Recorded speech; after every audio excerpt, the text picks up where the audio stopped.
I'm Cari for Granny B's Old Fashioned Paints.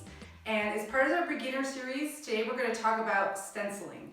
How to properly stencil onto your projects for beautiful results every time. I'll go over the tools that you need, the techniques, and also a couple of additional products that you could use to stencil with as well. Granny B's has a huge selection of gorgeous stencils that you can choose from in all different shapes, sizes, whatever your decor needs are. So here we go. Okay, I have my stencil in place and I'm holding it with some painter's tape or masking tape that helps the stencil from moving around. You also want to tape around any edges where you don't want any of the designs to show up. So tape is a great tool to have. You want also a flat bristle brush because you want a nice flat surface to go over your design with, and these brushes are fabulous for that. And you want to have a rag or a cloth that you can remove some of the paint from your brush onto.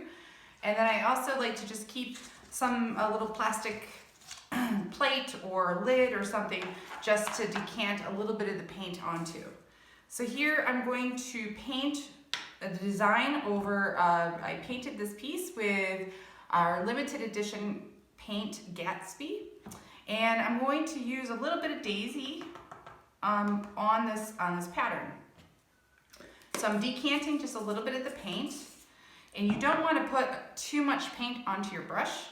You just want a little bit, just on the very tips of the bristles. So I'm just going to grab a little bit from my little palette here. And then once you get the paint onto your brush, you want to go over with a paper towel or, like I said, a cloth or a rag and remove most of the paint. So you want a dry brush when you start doing this. And what I like to do is just start going over my design in a swirling motion like this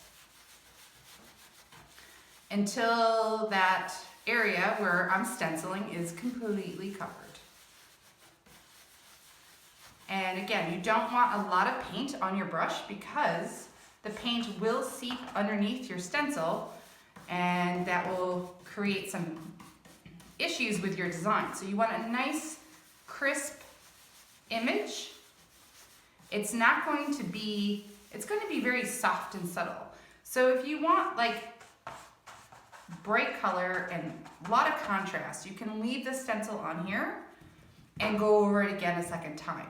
And you probably only need to wait about 15 minutes to do that.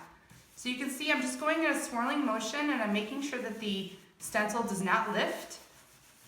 And I'm just making sure that all of my edges get a little bit of paint on there. But again, it's a very, very dry brush. So you just want to add a thin layer to make sure that that paint does not go underneath your stencil design. Now, some people like to swirl, and another way that you can do it is by pouncing. So some people like to pounce. It's really all up to you, the technique and the look that you want. I don't mind swirling, but I will hold the stencil down when I do this just to make sure that it doesn't lift. And I get even coverage on the pattern every time. Just like that. So you just want a tiny, tiny bit of paint, almost a dry brush. Just like this. And the tape also helps keep the stencil in place while you're moving it around and manipulating it as well. Which is really nice because you want it to make sure that the pattern doesn't move as you're moving that brush within these areas. Okay? And you can just keep going until your pattern is completely covered, and then you can remove it and then start off in your next section. Okay, I have finished adding my paint to this side of the stencil after I lined it up. And I'm just going to reveal the beautiful pattern. As you can see, it lined up beautifully, perfectly, and the design is just really, really fun. It really pops off of the background. Next, we're going to talk about stenciling with wax. All right, so next we're gonna go over stenciling with wax. And this is the Pappa Gilders Paste. This is a deluxe Gilders Paste. And in the jar, it comes in somewhat of a soft, solid form. And it has a very shimmery, metallic look to it. I'm gonna grab a smaller brush for stenciling, and you can see it is a wax brush, but also a stencil brush because the bristles are flat. And I'm gonna grab some of that wax onto the end, just the very tip of the bristles. Take a little bit off and just make sure that the wax is nice and smooth on the bristles, and begin adding it, just like this. This is going to give you a metallic finish with your stencil design over your surface, and it's absolutely stunning. This is one of my favorite things to use when you want to add kind of an elegant look. And this is very, very easy, and you don't have to worry about the wax seeping underneath the stencil because it sits right on top really beautifully. So you're going to just continue to go over your stencil pattern, and you can do it in a circular motion, or you can go with the grain of the wood. It's entirely up to you. But this is going to be just a really beautiful, shimmery, soft look once I'm finished. So I'm going to continue on, and I'll reveal the pattern in just a minute. All right, so I've completely covered the entire pattern area, and now it's reveal time. So now you can see exactly what it's going to look like once it's finished. And that is absolutely stunning. And it's okay if the area that you've stenciled is not completely covered. I think a little variation with some of that color popping through looks amazing, but that is completely up to you and what you would like. These Gilder pastes are so soft and so subtle. And another thing that you could do after you've stenciled is you could just put just a little bit on your finger and just kind of go along the edges just to enhance the furniture even more, or your home decor project. It's entirely up to you. But using this wax really helps soften the designs, and you get that really high-end metallic look. So there's so many possibilities with these waxes.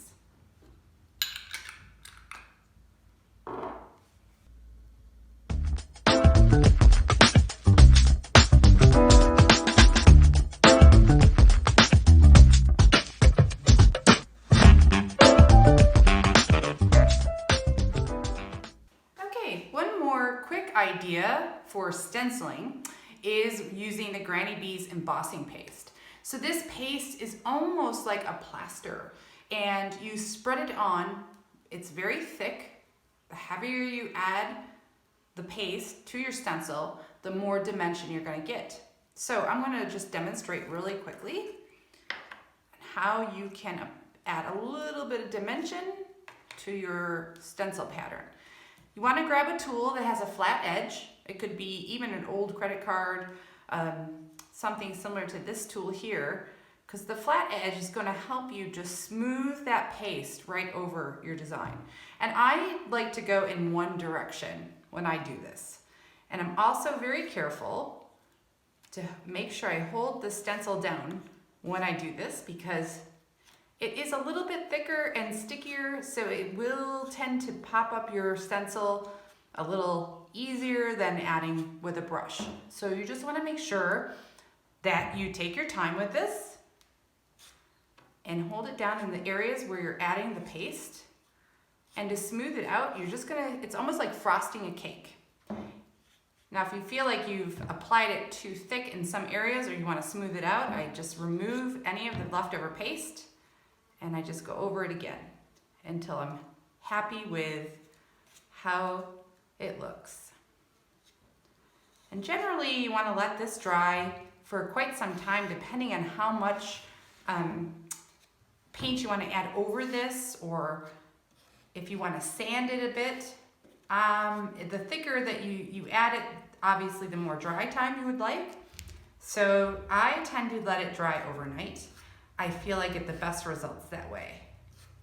So you can see here, I'm just gliding it over very smoothly. And once you lift your design, you're gonna get a little bit of dimension within the design, and that's gonna be really beautiful if you wanna glaze over it or paint over it for the dimensional effect. But that is how you add the embossing paste over your stencil areas. Thank you so much for tuning in today for our beginner series on how to stencil. We hope we've given you lots of great ideas, tips, techniques, and can send you on your way to create beautiful things. If you'd like to see more of our products, please visit our website, grannyb.co.za, and also join our Facebook group, Granny B's Painting Studio. That's a great place to share your projects and get a lot of inspiration from fellow members like you. Thanks so much.